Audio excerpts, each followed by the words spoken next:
Time stamp links description में है। Video के लास्ट में मैंने अपना पर्सनल ओपिनियन बताया है और उसके बाद एक वीडियो भी है जिसे देखकर आपके रोंगटे खड़े हो जाएंगे।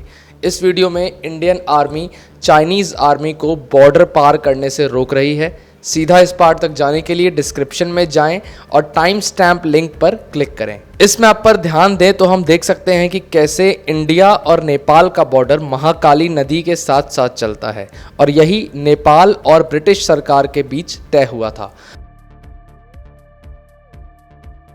मगर इसमें एक परेशानी है, वो परेशानी यहाँ है। अगर मैं इसे सैटेलाइट व्यू में दिखाऊं तो आपको समझ आ जाएगा। ये देखिए, यहाँ ये काली नदी दो हिस्से में बट रही है।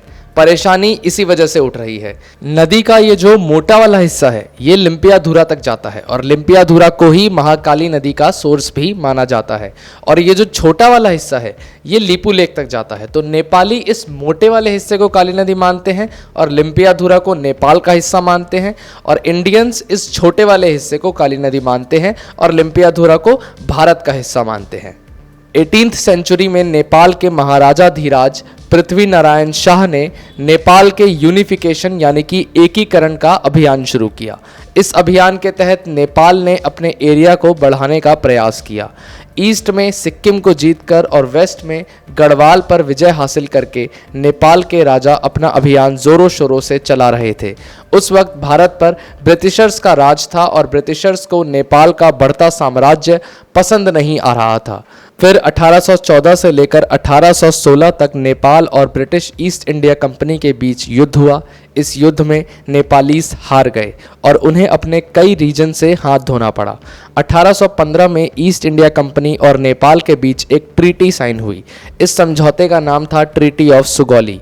ये वो संधि थी जिसने नेपाल के बॉर्डर्स को डिफाइन यानी कि स्थापित किया। इस संधि के तहत नेपाल और इंडिया का बॉर्डर वेस्ट में महाकाली रिवर और ईस्ट में मेची रिवर के अनुसार तय किया गया। और ये भी तय हुआ कि महाकाली नदी लिम्पियाधुरा से ही निकलती है। तो पहले तो ब्रिटिशर्स ने मान लिया कि लिम्पियाधुरा तक नेपाल का क्षेत्र होगा, लेकिन बाद में 1865 के आसपास ब्रिटिशर्स ने इस छोटे वाले हिस्से को काली नदी माना और नेपाल के रीजन पर अपना हक जमा लिया। इस पर नेपाल के राजा महाराजाओं ने भी ज़्यादा सवाल खड़े नहीं किए और तब से लेकर आज तक भारत के आज़ाद होने के बाद भी ये हिस्सा भारत का ही रहा।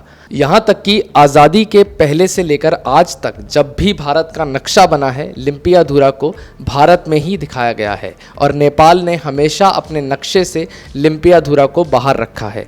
मगर दोनों ही देश हमेशा से काला पानी और लीपू लेक को अपने अपने नक्शे में दिखाते आए हैं। लेकिन अब 20 मई 2020 को नेपाल ने जब अपना पॉलिटिकल मैप जारी किया तो लिम्पियाधुरा को भी नेपाल का हिस्सा बताया और तभी से ये विवाद शुरू हुआ।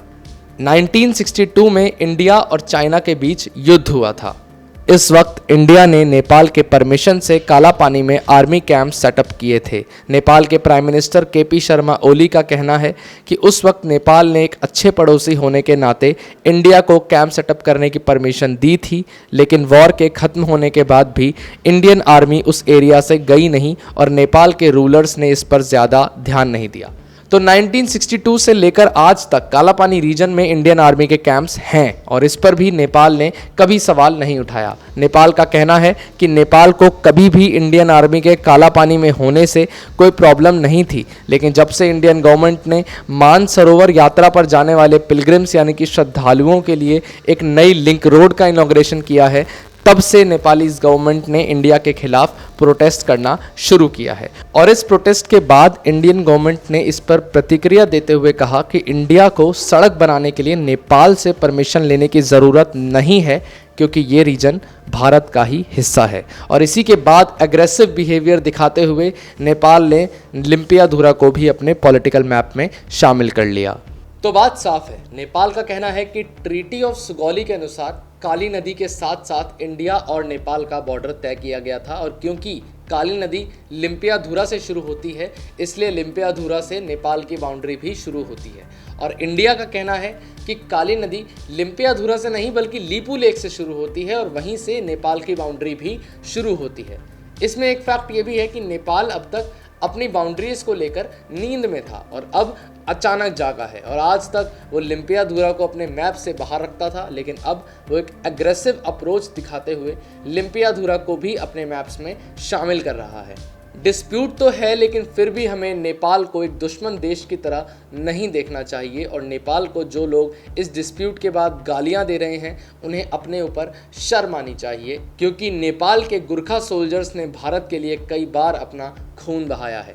इंडियन आर्मी के सबसे जाबाज सिपाहियों में से एक हैं गुरखा सोल्जर्स। गुरखा सोल्जर्स नेपाल के निवासी हैं और लड़ने में बहुत माहिर हैं। इनकी पॉपुलैरिटी पूरी दुनिया में है। इंडियन आर्मी में सबसे ऊंची रैंक होती है field marshal.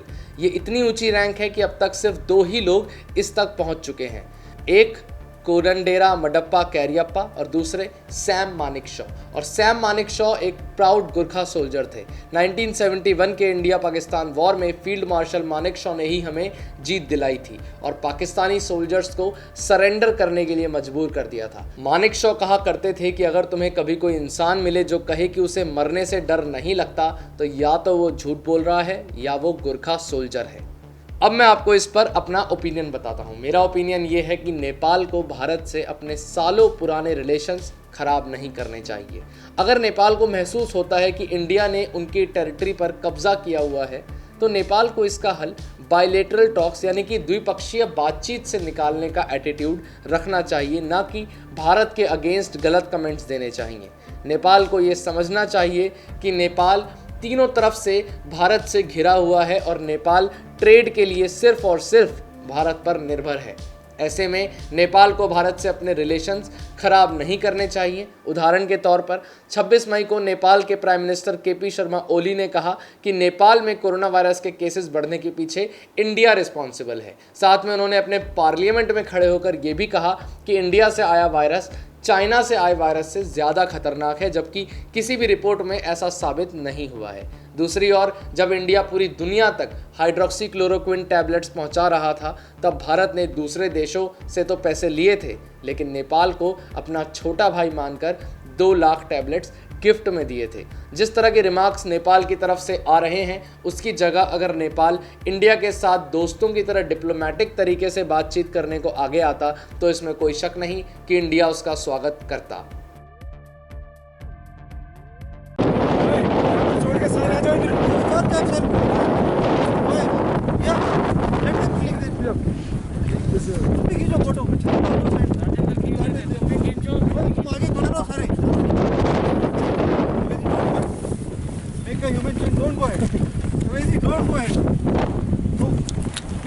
Sir please click photograph. Sir ऐसे लगाओ। हाँ बाल मानो।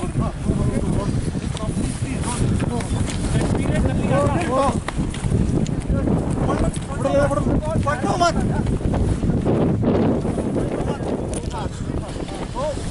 अरे इधर आओ और बंदे निकालो सारे। अरे पकड़ लो। से Shyama Ravedi, I am telling you again, this is not the way. Please, don't use force. पकड़ ले।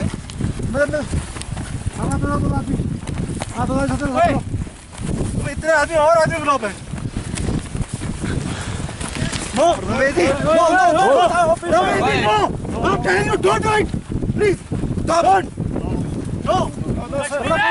ओए मदरचोद, अगर वो हिल गया ना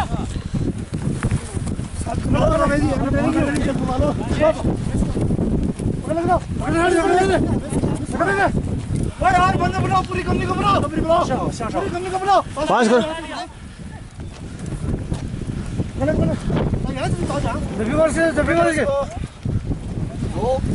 पूरी कंपनी को बुलाओ।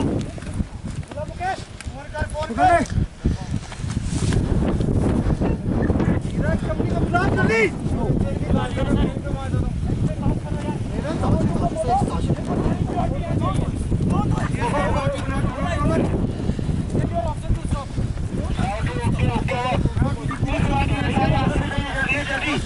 को पकड़ लो। No, Ravedi, this is doing it. No, you are doing it. You are pushing. We are saying not to go ahead. Let's go. Kashmira, पकड़ ले, बात आ ले, बस, ले बजाने को। ओ तुम इनकी फोटो भी खींचो। इनके भी खींचो पकड़ते हुए। ये देखो ही होल्डिंग मी। ऐसे खींच इधर। होल्ड। Just click. हां खींचो। क्लिक। हां क्लिक। हां click. Okay. Tell your officer to behave. Hey, leave it.